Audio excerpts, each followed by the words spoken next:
नारायण साकार हल्की संपूर्ण ब्रह्मांड में सदा सदा के लिए जय जयकार। जब इंसानियत नहीं रहती, मानवता दिखाई नहीं देती, इसका मुख्य कारण है व्यक्तिगत स्वार्थ। जब जनसाधारण गुरु सदगुरु भगवान जी ज्ञानी रिहानी जब व्यक्तिगत स्वार्थ में संलिप्त हो जाते हैं, डूब जाते हैं, कर्म भ्रष्ट होना, धर्म भ्रष्ट होना स्वाभाविक है। जब ऐसा होने लगता है, कर्म भ्रष्ट होंगे, धर्म भ्रष्ट होंगे, ईमानदारी निष्ठा नहीं होगी, वेदों शास्त्रों पुराणों का अनुसरण हमने नहीं किया, अनुकरण नहीं किया, तो कथाओं को सुनते रहिए। कथाओं के महत्तम को गाने वालों की कमी नहीं। शंकर ब्रह्मा विष्णु राम श्री कृष्ण देवी दुर्गा हनुमान जी समस्त वेद शास्त्रों के कथाओं के महत्तम को सुनाओ, महत्तम को सुनाने वालों की कमी नहीं, लेकिन उन कथाओं का अनुसरण अनुकरण करना भी नितांत आवश्यक होता है। अगर ऐसा हम नहीं कर पाते हैं तो हम कर्म भ्रष्ट हो गए, धर्म भ्रष्ट हो गए, ईमानदारी निष्ठा नाम की चीज नहीं रही।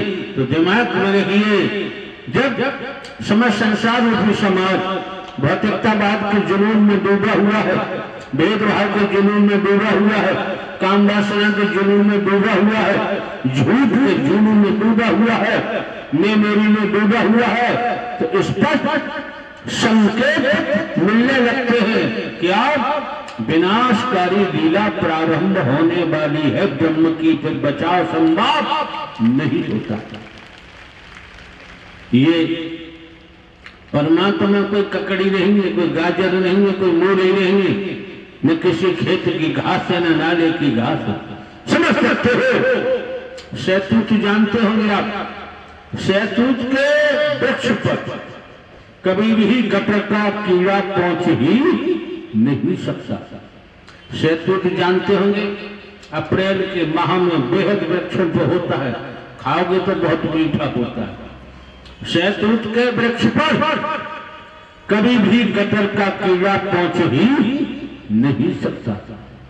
जिसने धन इकट्ठा करना, संगमरमर लगवाना, जाति पाति का विष भोगना, जो गुरु सदगुरु किसी प्लेटफार्म में कोई हो जो चमड़ी में फंसा हुआ है, वो गटर के कीड़ा से ज्यादा नहीं हो सकता। गटर का कीड़ा कभी शहतूत के वृक्ष पर नहीं पहुंच सकता। और जब वहां नहीं पहुंच सकता गटर का कीड़ा, समझने का प्रयास करिए। और गटर का कीड़ा शहतूत की तरफ चले तो जिंदा रहे, तो पहुंच ही नहीं सकता, पहली बात है। इसी प्रकार तनिक समझे तो ध्यान रखो,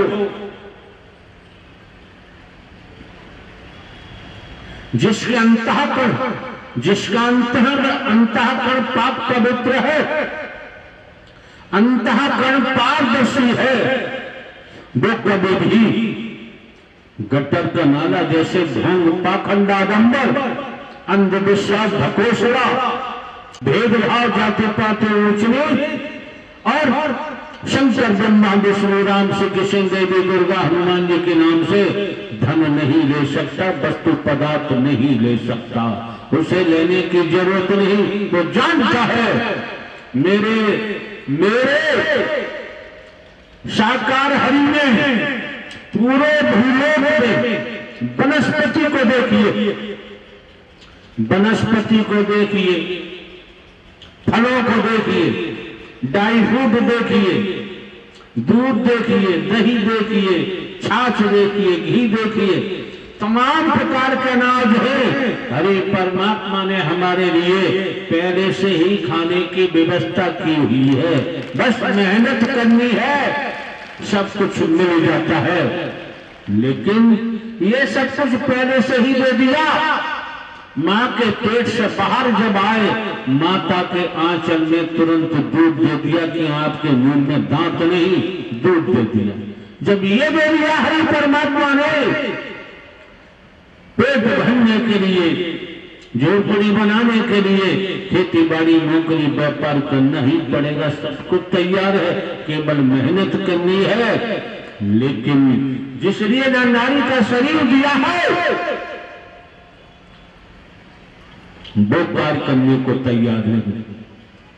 रूहानियत के मार्ग की तरफ जाओगे तो स्पष्ट है, रूहानियत के मार्ग पर किसी ढोंग, पाखंड, आडंबर, अंधविश्वास, ढकोसला की जरूरत नहीं।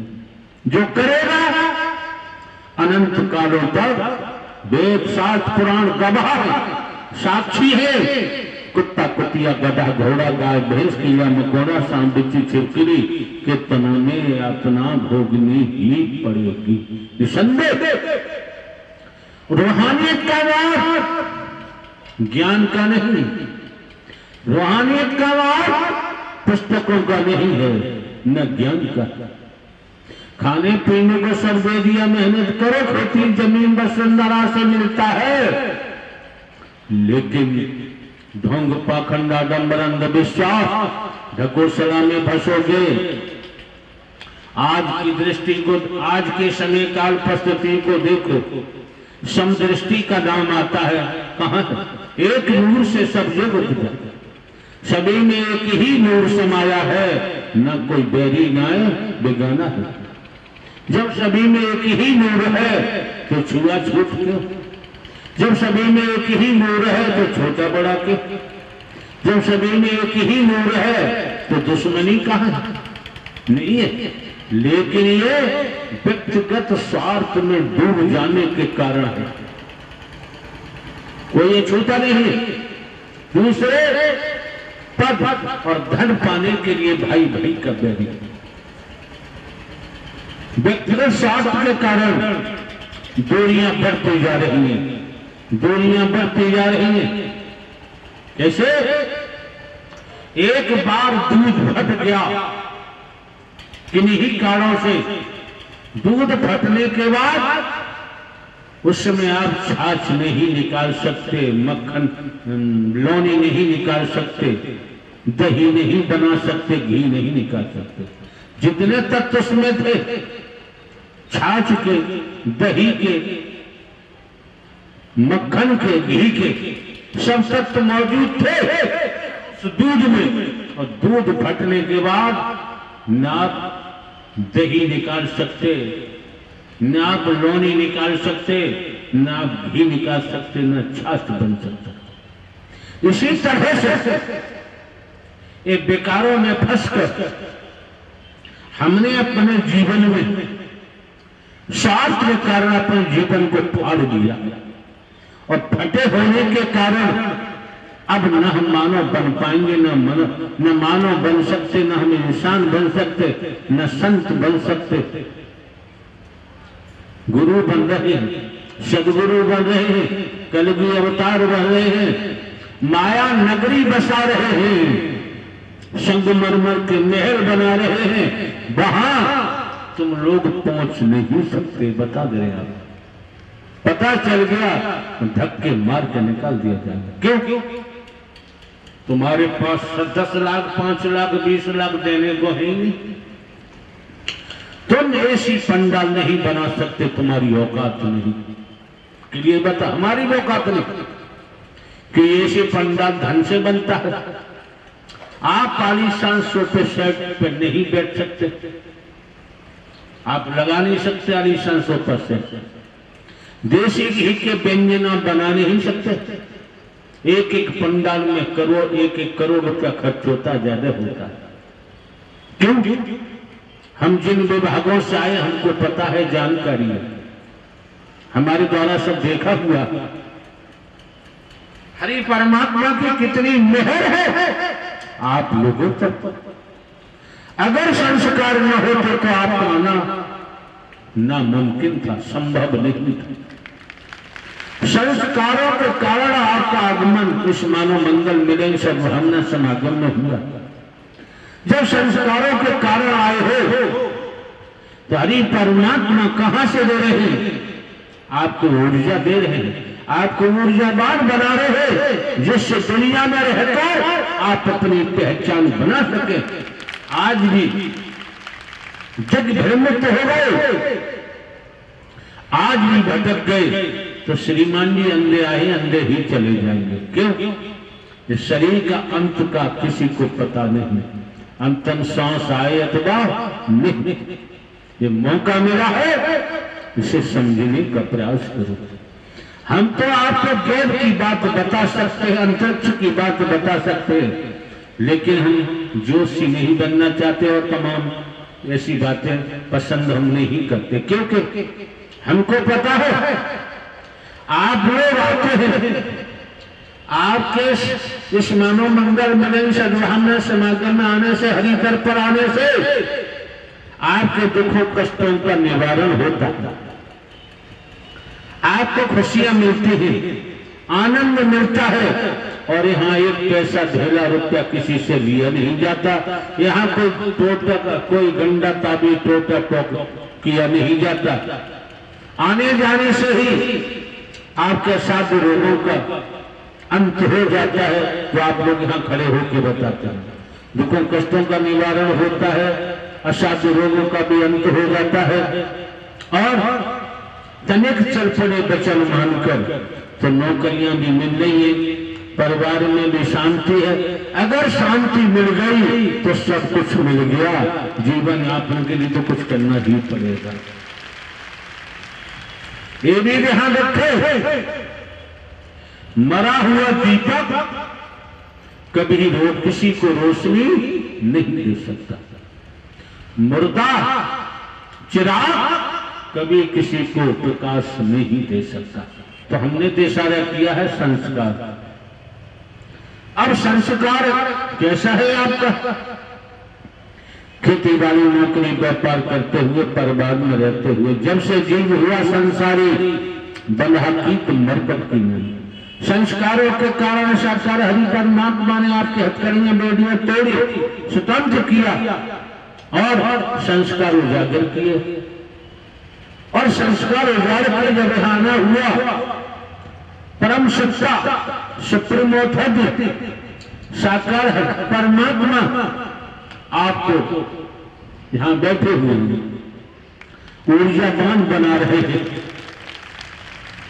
और ऊर्जावान बनने के बाद बनते ही जाएंगे, चलते ही जाएंगे, तब आपकी समझ आएगा कि जीवन हमारा बर्बाद हो। अगर बहुत पहले ही ये सदमार्ग मिल जाता, जहां ढोंग नहीं, पाखंड नहीं, आडंबर नहीं, अंधविश्वास नहीं, जहां हिंदू मुस्लिम सिख ईसाई ब्राह्मण क्षत्रिय वैश्य का एक कतरा नहीं, समाज संसार रूपी समाज में ईश्वर अंश जीव अविनाशी। हिंदी की जुबान भगवान बोलती है, पंजाबी की जुबान रब बोलती है, उर्दू की जुबान अल्लाह खुदा बोलती है, अंग्रेजी की जुबान गॉड बोलती है। ये जुबानें बोलती है ब्रह्मांड के महानायक अस्तित्व के स्वामी, न जिनका जन्म होता है न कभी मरते हैं, हमेशा सामधाम रहते हैं, विराट सम्राट है, एक थे, एक है, एक ही रहेंगे। अपनी अपनी जुबानों से कौन किस रूप में क्या नाम लेता है, ये जुबानें जुदा जुदा हो सकती हैं, भिन्न भिन्न हो सकती हैं। जुबानों से परमात्मा न कभी बदला था, न बदल रहा है, न ही बदलने का कोई चांस है। और आपको सीधे सीधे हाईवे मिल गया सदमार्ग का, और चलना न चलना आपका अपना काम है, क्योंकि जिस दिन कर्मों से संस्कार बनता है, जिस दिन संस्कार पूरा होगा, उसी दिन उसी समय शरीर की मृत्यु निश्चित है, फिर भवन में कोई बचा नहीं सकता। ये भी दिमाग में रखो। ये आज के वक्त में जनसाधारण जनसाधारण सभी अपनी अपनी लीला दिखा रहे हैं। कोई ऐसा नहीं जो अपनी लीला दिखाने के लिए तत्पर न हो, सब लीला दिखा रहे हैं। लेकिन हरि परमात्मा ने तो ब्रह्मांड की रचना कर दी है, अद्भुत लीला है, इसे समझना किसी के बस की बात नहीं। जो ढोंग पाखंडाडंबर अंधविश्वास ढकोसला में परिपूर्ण है, वही लीला दिखाते हैं। भला इंसान कभी किसी को कोई लीला दिखाने को तत्पर नहीं होगा। वो गिरे हुए को उठाने का प्रयास करेगा, जिसको जख्म लगा हुआ है उसकी मरहम पट्टी कराएगा, रो रहा है उसके आंसू पहुंचेगा, किसी की झोपड़ी नष्ट जलाने का प्रयास नहीं करेगा, झोपड़ी बनाने का प्रयास करेगा।